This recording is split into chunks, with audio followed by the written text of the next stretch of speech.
இங்க பாருங்க, 1 ஏக்கர் தென்னம்பிள்ளை வச்சிருக்கோம். எவ்வளவு மருந்து அடிச்சாலும் வண்டு விழுந்துகிட்டு தான் இருக்கு. ஒரு மரத்துக்கு 3 வண்டு விழுகுது. சின்ன மரத்தையும் காலி பண்ணுது, பெரிய மரத்தையும் காலி பண்ணுது. இதுக்கு என்னதான் மருந்து, என்னதான் தீர்வு? நாங்களும் எவ்வளவுதான் செலவு பண்றது?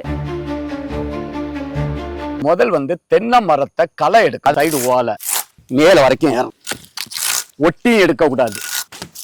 இத மாதிரி எல்லாத்தையும் சுத்தம் பண்ணுங்க.